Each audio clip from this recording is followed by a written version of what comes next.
যে সংসারে স্বামী স্ত্রী অনেক বেশি ফ্রেন্ডলি থাকে, একজনের কথা আরেকজনের কাছে না বলে থাকতেই পারে না, যাদের ঝগড়া করতেও দেরি হয় না, আবার মিলে যেতেও দেরি হয় না, যারা সবসময় খুনসুটি করতেই থাকে, সেই সংসারে সুখ শান্তি একটু বেশিই থাকে। আসসালামু আলাইকুম, কেমন আছেন সবাই? আশা করি সবাই ভালো আছেন। যারা 3 বেলা মাংস খেতে খেতে বিরক্ত হয়ে গেছেন, তাদের জন্য আমার এই সবজির রেসিপি। আজকে এই সবজিটা রান্না করেছিলাম, অনেক মজা হয়েছিল খেতে। এখানে আমি রান্না করছি সিম, আলু, টমেটো দিয়ে, ফুলকপি দিয়ে রুই মাছের একটা ঝোল, যেটা খেতে অনেক মজা হয়। প্রথমে আমি তেল নিয়ে, তারপরে তেলটা যখন গরম হয়ে এসেছে তখন আমি পেঁয়াজ কুচিগুলো দিয়ে, আদা রসুন বাটা, জিরা বাটা, ধনিয়ার গুঁড়া, হলুদ, মরিচ, লবণ দিয়ে মশলাটাকে ভালোভাবে কষিয়ে নিয়েছি।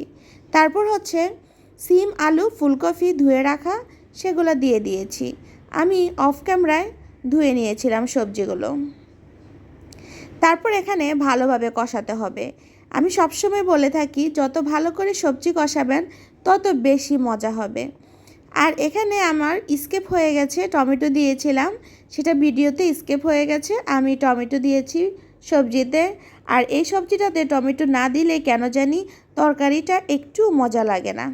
তাই অবশ্যই চেষ্টা করবেন অল্প হলেও টমেটো দিতে। কষানোর এই পর্যায়ে আমি পরিমাণ মতো পানি দিয়ে দিয়েছি, কারণ আমার কষানিটা হয়ে গেছে। আমার এখানে তরকারি কালারটা এত সুন্দর এসেছে, এত মজা হয়েছে সবজিটা, কি আর বলবো। তারপর পানি দেওয়ার পরে যখন একটু হালকা বলক আসা শুরু করেছে, তখন আমি মাছগুলো দিয়ে দিচ্ছি। কারণ মাছগুলো যদি বলক আসার সময় আপনি দেন, তাহলে মাছের মধ্যে মশলার একটা ফ্লেভার, সবজির একটা ফ্লেভার চলে যাবে, খেতে খুবই মজা হবে। আর এভাবে রান্না করলে অনেক মজা লাগে খেতে। আর এখন এই শীতকালীন সবজিগুলো কিন্তু গরমকালেই পাওয়া যায়, একটু দাম বেশি থাকে, কিন্তু সবজিগুলো খেতে খুবই মজা হয়। তাই আমি চেষ্টা করি মাঝে মধ্যে এই সবজিগুলো খেতে। একঘেয়েমি সবজি কিন্তু সবসময় ভালো লাগে না, তাই মাঝে মধ্যে একটু ভিন্নতর হলে ভালোই লাগে। আর এখন আমার সবজিটা প্রায় হয়ে এসেছে, আমি ঝোলটা কেমন আছে সেটা দেখেছি, আর এখন আমার সবজিটা হয়ে গেছে। আর অন্য চুলায় আমি তেল দিয়ে দিলাম পাতিলে, আর সেখানে পেঁয়াজ কুচি দিয়ে দিয়েছি। এখানে আমি একটু কয়েক পিস ইলিশ মাছ আমি একটু কষিয়ে রান্না করব, যেটা খেতে খুবই মজা লাগে। আমি প্রথমে এখানে পেঁয়াজ কুচি দিয়ে দিয়েছি, তারপর রসুন বাটা দিয়ে দিয়েছি, লবণ দিয়ে দিয়েছি, আর হলুদ, মরিচ আর ধনিয়া, জিরাটা দিয়ে মশলাটাতে একটু পানি দিয়ে দিয়েছি যেন মশলাটা ভালোভাবে কষে। মশলাটাকে ভালোভাবে কষানোর পর্যায়ে আমি ইলিশ মাছ দিয়ে দিব।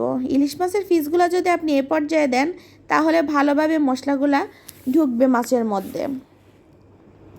আমি এক এক করে 4 পিস মাছ দিয়ে দিলাম, কারণ এভাবে কষানো মাছটা কিন্তু বাচ্চারা খেতে চায় না, আমরা হাজব্যান্ড ওয়াইফ দুজনে খাবো, তাই 4 পিস দিয়ে দিয়েছি।